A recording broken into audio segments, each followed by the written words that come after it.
A mother's love is one of the greatest gifts one can receive. Incarcerated mothers face a variety of challenges, such as being away from their children and maintaining relationships while in prison. Now, despite these challenges, incarcerated mothers endeavor to maintain relationships with their children through letters, visits, virtual visits, phone calls from the welfare department, and most recently, the family picnic. Today, we are going to chat with two mothers who are incarcerated together with their two sons. Now, there's a spin to this. Both mothers have absolutely no idea that their sons are here with us today. Rise Maximum Radio presents Incarcerated Mothers. I am Vanessa Agard. Welcome. We'll be right back after this break. One voice, one sound. Rise Maximum Radio. Maximum Radio. Welcome back to Incarcerated Mothers. Today I have in studio with me Shelly and Douglas. Good morning to you, Shelly Ann. Good morning, Mrs. Agard. How are you? I'm fine, thank you. You're sure you're not nervous? A little bit, but not much. That's okay. You know, it's okay to be nervous. There's a few questions that we want to ask you concerning Mother's Day and being a mom. So, you know, there's no reason to be nervous, yes? Okay. So, Shelly, tell me something about yourself. Well, for the record, I'm Shelly Ann Douglas. I'm over 50 years, I must say. On the outside, they call me Empress. Empress? Yeah. Okay. I have 4 beautiful children. 2 boys, 2 girls. What I must say? I love my children. I've been incarcerated for almost 5 years. You know, which hurts a lot. Being away from my children for so long. I try to cope a lot, you know, because I've never been really away from my children. And you said you've been incarcerated for the past 5 years. 5 years. Yeah. And I forgot. I have a son also incarcerated with me also, which hurts me real bad. You know, because he actually, I didn't mention to you, one of my sons died. You know, my first son died. You know, 10 years now. So you're left with 2 daughters and a son who's also incarcerated together with you. Yes. So you could only imagine how I feel knowing that he's away from me and being in the same place where I am, and I really don't get to reach out to him much, you know, so it has hurt a lot, but I try to cope. So since you've been incarcerated, how many times have you seen your children? Well, my daughters and them, they come a little often as they can, you know, and now that things are a little much better now because we have, you know, not only the virtual visits, we also have this picnic visit where we have a little more deeper connection in the visit, you know, where we can hug and, you know, spend more quality time for the little while. With my son, it doesn't be so often because, you know, due to the prison system, we have to go with the other way. We have to make that, you know, application really to see him or, you know, to speak with him, you know. But the virtual is really helping a lot, Miss Agard. You know, I wish I could see him more often, but due to protocol. Due to protocol. But let me tell us, to our listening audience, your time spent in prison. What have you been doing since you've been incarcerated? My time being incarcerated, I can tell you that I occupy myself a lot, you know, with the little opportunity that I get from the officers. I, you know, just be outside a lot. I paint, I power wash, I get into gardening. You know, there are times that I even in the kitchen cooking up a storm because on the outside I used to work real hard and these are the things that I had like on the outside. So, you know, being there, I'm able to actually, you know, teach the younger folks something while I'm there also, you know. So it is a good also being incarcerated that so many young people are coming in there now and they don't know, they're not doing much with themselves. So, you know, as I experienced mom, it has been so nice that I'm able to give out something also. Well, you know, Shirley, I remember seeing you when I used to work programs, you know that, Yes. seeing you painting. Yes. Is it that you love to paint, or is it that you're just a hard worker? I'm a hard worker, but I love painting. For some reason, painting just brings an atmosphere, you know. It gives you that calm, that peace. Yeah, that peace. I understand. So the hot sun as well brings that because it's in the hot sun that you paint, right? Yes. Yes, it does bring a joy to me, you know. And actually, too, you know, I said that I don't want to waste my time, Miss God, because I'm not getting younger, and it don't make sense that I sit down upstairs and mope on the things that I can't change.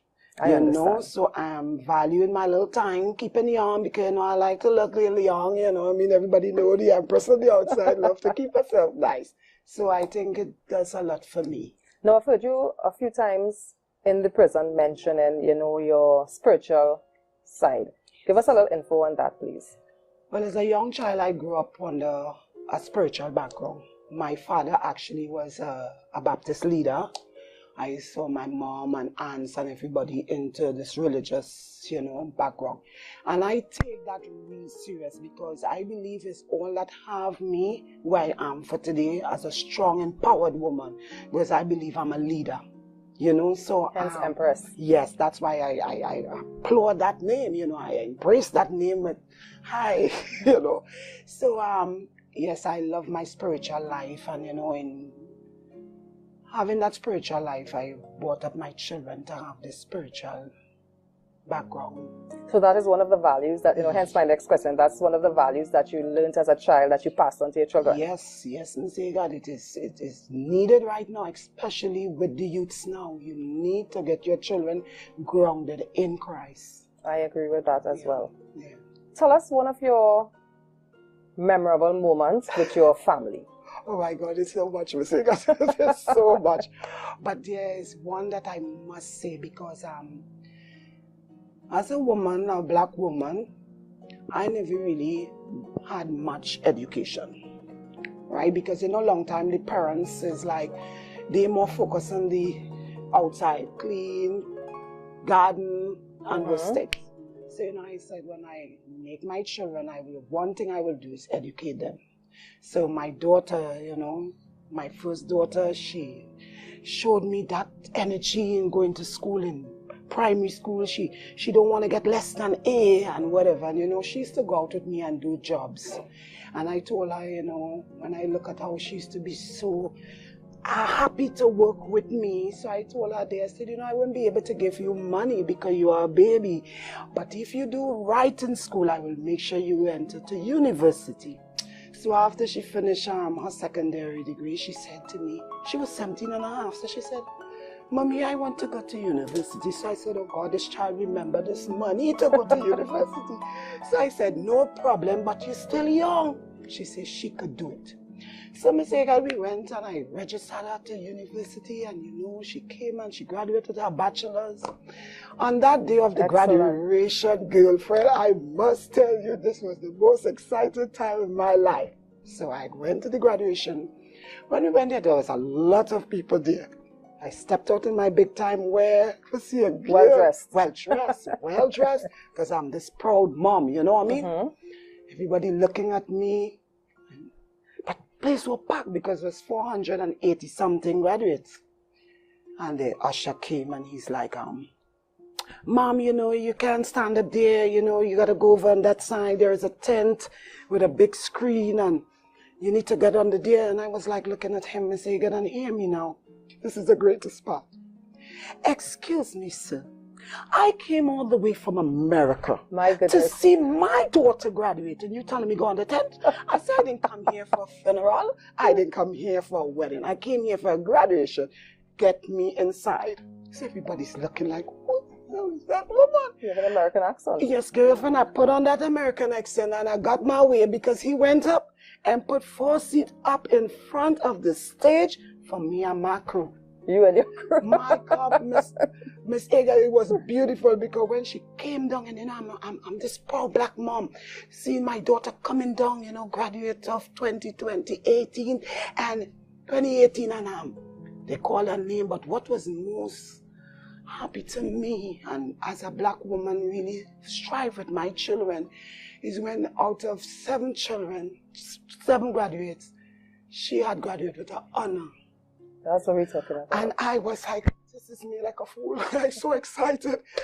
Amy, that's my daughter over there. The American accent. Accent girlfriend. And that was one of the most memorable time for me and my children. So every time you sit back with your children and you know, and you remember those times, oh my God, that specific time. It bring a joy. It also bring tears because I work real hard. I never had a good job to say. I work my hand and I send my daughter to university where everybody, I believe every child's dream. Yes. You know, and I am a proud mom. Even though I'm incarcerated, I have no shame because at the end of the day, I am who I am and nothing will take that away from me. You know, I am hurting because I give my children everything that I believe I could have given my children. This is not a moment I would have really won for my children because, you know, after my daughter graduated and she was into her master degrees, you know, I came and get whole and end up incarcerated, and I feel like I killed my children's dream, you know, because I am who they looked up to. I was mom, I was dad, I was a friend, you know, so it do hurt. And I feel like a lot has taken away from me and my family because this was the moment I really wanted us to really be so happy because, you know, part of my life was really about abuse. And this was the moment that I really wanted for me and my children, you know, so coming here, it was like I killed my children's dream. But one thing I know for sure, that the morals that I give my children is to stand strong, to be powerful women in society, to respect, you know, no matter who you meet or how they may look, don't judge, you know, because you don't know the situations of mankind, what happened, what may have taken place. And today as a mom, I just wanted, you know, tell all moms, stick with your children, give them the best that they can. I never really knew about getting a hug, so in having my children, I didn't even know how to hug them, and it was hurtful because the moment I really understand what was a hug is the day when I got old, when I embraced my children and noticed that, okay, this is it, I'm going away from my children, you know, so I just want to, you know, just tell all mothers, be the best mom that they can be. Love your children in spite of their flaws or their claws, you know, be strong role models, and even to children, be good to your mom. Circumstances, you know, sometimes you may feel they don't love you. The way they may speak to you, they might put on harsh punishment. Yeah, I believe that if you don't bring harsh punishment, it don't show that love. Sure. You know, because we're taking a lot for granted. And I am here to say today, I will not take nothing for granted ever again. Ever again. And I understand that. Now, we mentioned earlier on that you have a son who's also incarcerated. Yeah. What is his name? His name is Rodell Douglas. Rodell Douglas. Yeah. Said he's your last? No, actually, he's the third of he's my the third. Okay. Now, if you were to tell him something, a piece of advice, what would you tell him? I will tell my son, we may not be able to go back. We are going forward. But in going forward, I will love him to choose his friends wisely. I would like him to make more strong decisions in where he places himself and who he places himself around. I want him to know, in spite of this situation, I am mom and I will always be mom, and I love him dearly. When last you told him that you love him? Actually, I spoke with him about 3 weeks ago, and on a brief moment, I was just able to, you know, tell him I love him unconditional. So, given the opportunity, you will tell him all this? All this, yes. Well, you know what, Shalian? There's no better time than the present. So, you know, I love you, son. I'm here for you. I will always be here for you. Be strong. I want. Oh my God!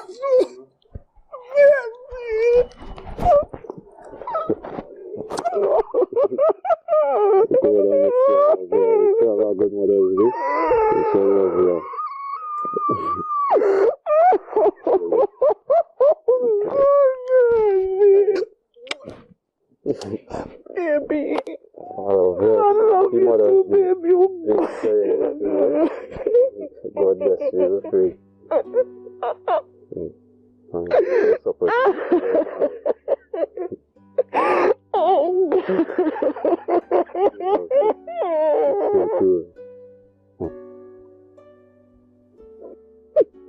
Somebody cannot tell me this is a dream. I long to I'm so bad, baby. I long to I'm so bad. 6 years, yeah. Look at you. Excuse me.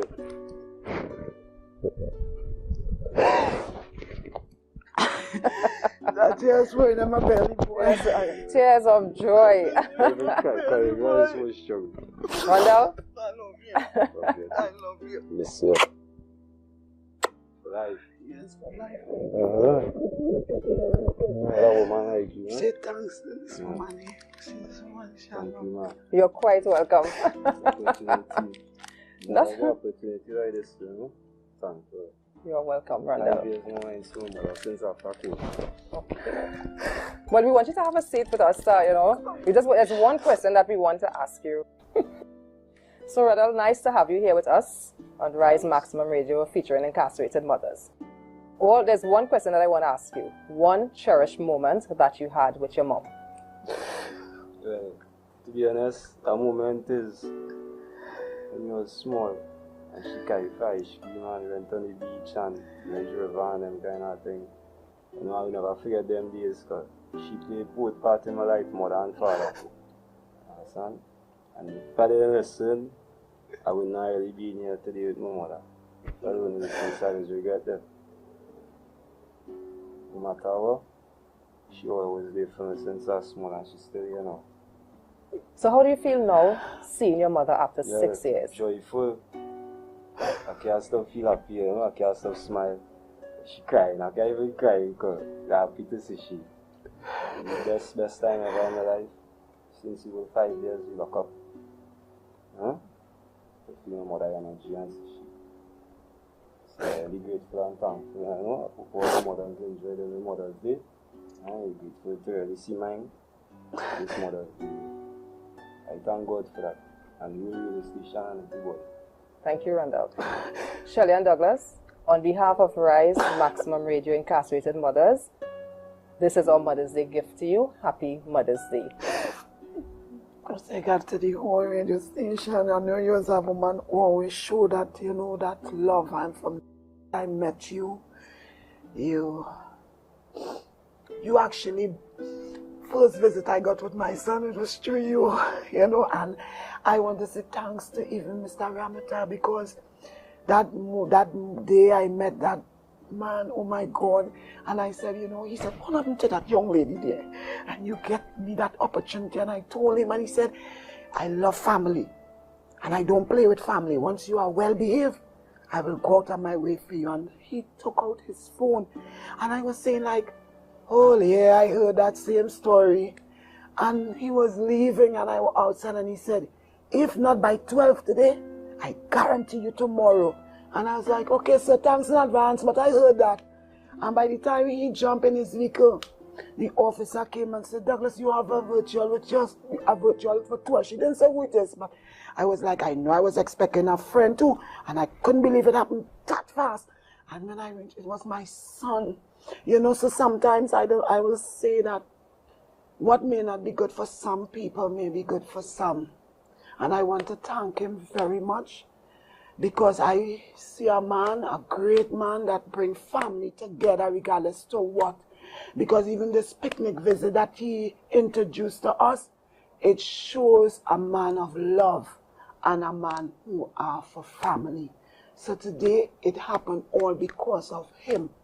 And I want to be very grateful because it says, see, gratefulness, it is very important in someone's life and not to be ungrateful. So Mr. Ramja, to you and your whole staff, I want to thank you all very much for this great opportunity. Thank you. You're quite welcome. I want to thank you for joining us here on Rise Maximum Radio with incarcerated mothers. See you again. One voice, one sound. Rise Maximum Radio. Maximum Radio. Welcome back to Incarcerated Mothers. I am Vanessa Agard, and in studio I have with me Hyacinth Lubon. Good day, Lubon. Good day, Miss again. How are you? Fine, thank you. You're not nervous, right? A little. A little. That's okay. That's okay.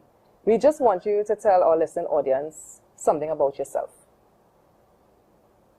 Well, I am Hyacinth Lubon. My home name is Galen. I am 64 years of age. I have 7 kids, 5 boys and 2 girls. I have 7 beautiful grandchildren. Okay. And I'm incarcerated for 18 years. You are incarcerated for over 18 years. 18 years. Yes. Wow. I love my children. I miss them. They also miss me a lot. Because when you go by welfare and you give them a call. Mommy, when you come in home, we missing your food. My big son has told me, Mommy, I'm missing your food anyway. No way he could go and eat and get that taste of that food. He just said, Mommy, I'm missing your food, Mommy. And I doesn't know what to tell them. When them grandchildren come for Mother's Day visit and thing, or Angel Street visit, Grandma, when you're coming home, well, when they was much smaller, you could have fooled them. Grandma coming home just now. But they're longer, small again. They get big now. My eldest grandchild is 19 years. Wow. The second one is 18 years. So, you can't fool them again, right? Correct. They wanted, Mommy, Granny, when you're coming home, Granny? Well, that's a child, that's good. That, they're going to high school and whatever, so, you can't fool them. Of course. You can't tell them, well, just now, Grandma coming home. You cannot do that, so you just have to tell them the truth, just waiting on God timing is everything. Now, you said that you've been incarcerated for 18 years. Share with us what is life like in prison for you, or time in prison for you. Well, life is in prison for me changed my whole lifestyle, because when I was out there, I was a single parent. To raise 7 children, it wasn't easy, so I was, working. Sometimes I hold 2 jobs, one morning half day, one evening half day. As I come home, I just have to eat and bathe and go again. And I really work and struggle to mind my children as a single parent. I send them to school, I give them their education and everything. And now being in prison for 18 years, my children miss me, I miss them. And life without them is really hard, really hard. So when you go by welfare and you get a call and you call them and they give you the little history, Mommy, things are going good. And we're struggling, and it does hurt you. As a mother, it hurt you. And all I just tell them, pray, pray and ask God, ask God to grant you, your favors. You won't get it right away, but you will get it. So they just do that, they just listen to me. And, being in prison for 18 years. What have you been doing in the prison? I was... For the first 5 years, I really didn't do nothing. But I started to all the service, as I was now telling Mr. Douglas, I didn't know God when I was out there. I know he's saying that God, and I seen so much of trouble with my 7 children. Father not helping me to mind them. So I say, you know, who is God? I just tell them, well, who is God? When my sister them come and tell them about God, I say, quarrel with them. But now that I came in prison and attend to the service and them, I get closer to God and get to know God. I receive Him in my heart now as my Lord and Savior, Jesus Christ. And to occupy my little time in the prison, I work, I do agriculture, I do cooking, I do sewing room, which I never knew was, I never know to sew in the sewing room. So you learned that trade in here? So I learned that trade in here. I do classes, I had a cooking classes, I take part, you know, I do art, I do a lot of things, but I never do on the outside. I came and do it in here. So, you know, I'm proud of myself. Of course, I'm proud of myself. So, I thank God for giving me that privilege. Well, I know you can cook. For sure, I know that you can cook. Yes.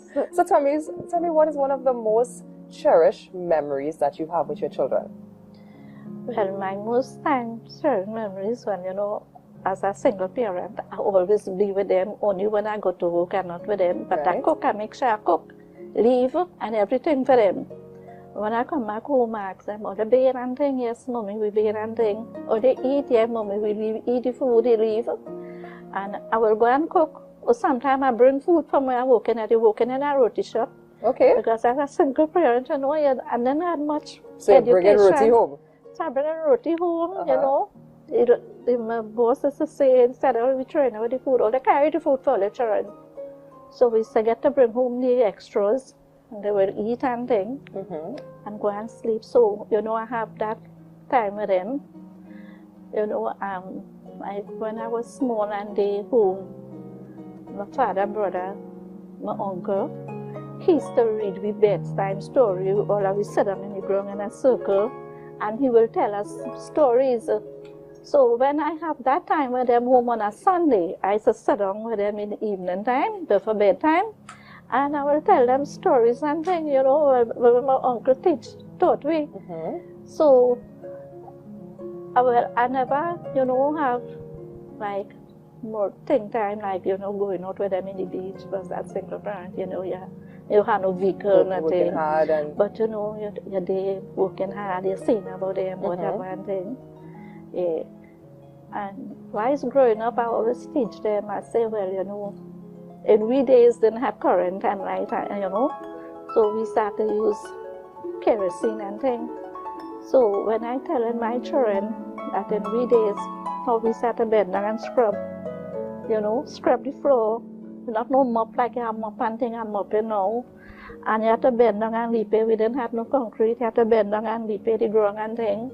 Mommy, then it's long time days. We don't want to hear that. They would laugh because you're going to say that. Mommy, that was in your days, that not in we days, you know.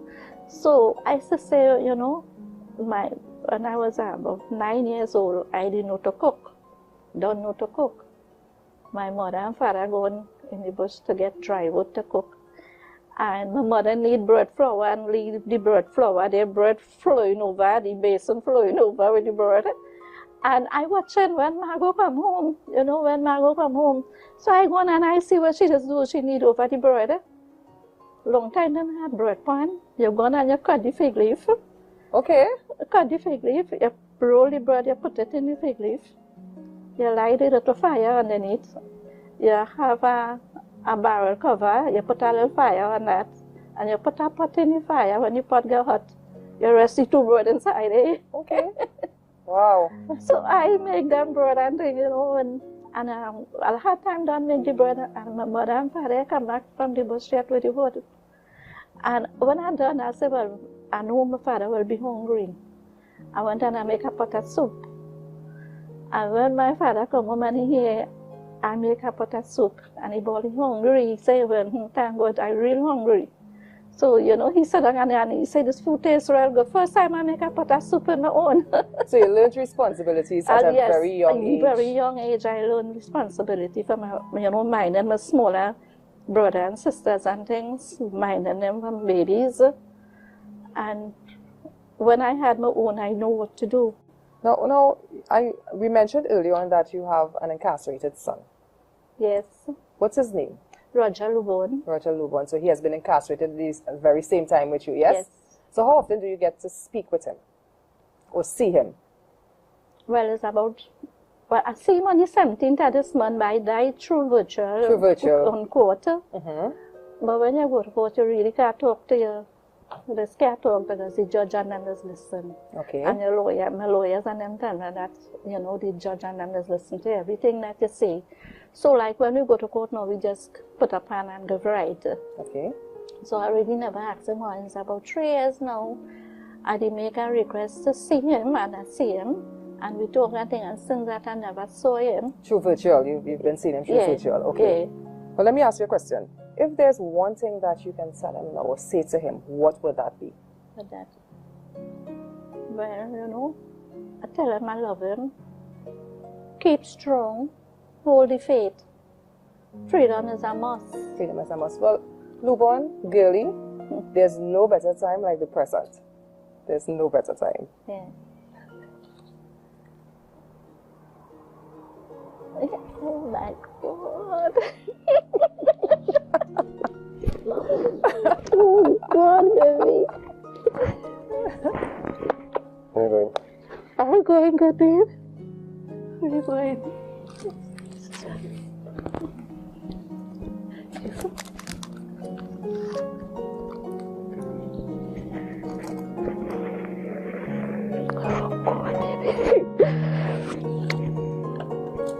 Keep strong, baby, hold the faith.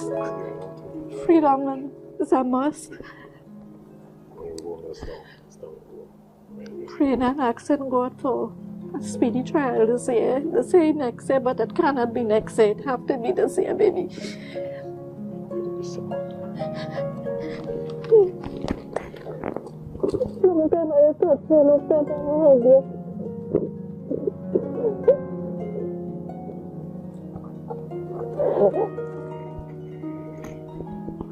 You've got everything good with you.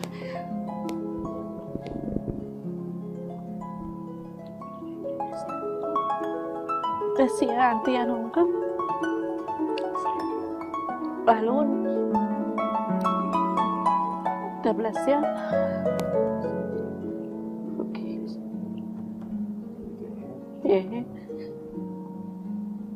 Brother, thanks for this wonderful. I want to take it back there. You know, thanks to Max Radio. Thank you. Yes. The rise maximum rate. Yes, I got Yes.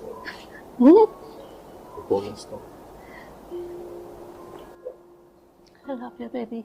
Keep strong. Yeah.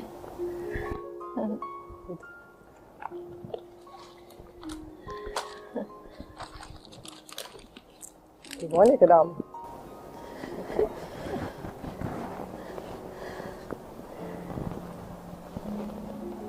Welcome, Roger. Welcome, Roger. How are you? Lubon? Yes. Thank you, miss. Thank you for making this happen. Really? Miss, God bless you a million, miss. Now, Roger,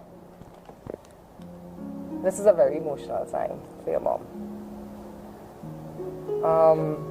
Is there anything that you would like to say to her now?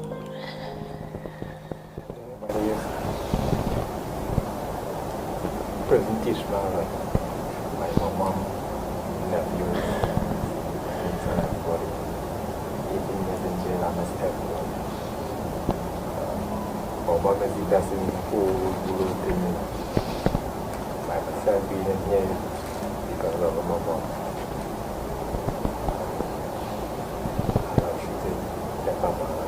Since I'm a boy growing up, this is the love of my life.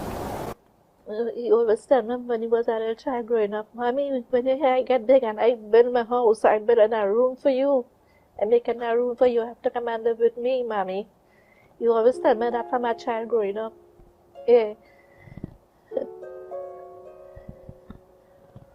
Lubon, how does it feel being in the presence with your son right now? Miss, it feel real nice. It feel great. It feel wonderful.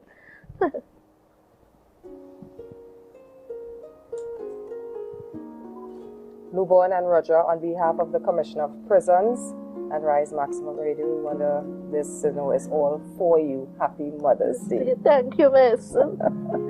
Thank you. And this is my last child, boys, miss? This is the last son. This last is the last son. child. Yeah, last son. Yeah. Last son. Yeah. 5 brothers and 2 sisters. Okay. Yeah.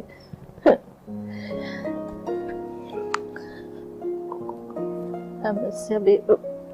You know, last year I helped from you in the second time, March 2020, when I went San Francisco.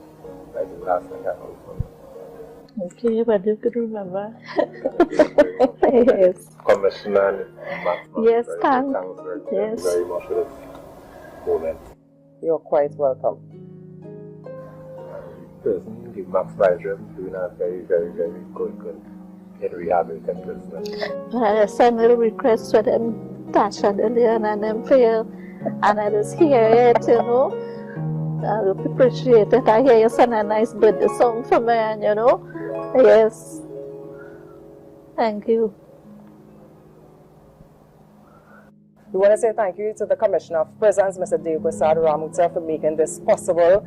You know, thank you for watching and supporting us here at Rise Maximum Radio. Feel free to subscribe, like, and share. You know, this is a moment that is so touching, and we have seen it with both mothers and sons. Luborn and Roger, thank you again for being part of this program. I am Vanessa Egan, and this is a production of Rise Maximum Radio. Thank you for being part of this. One voice, one sound. Rise Maximum Radio. Maximum Radio.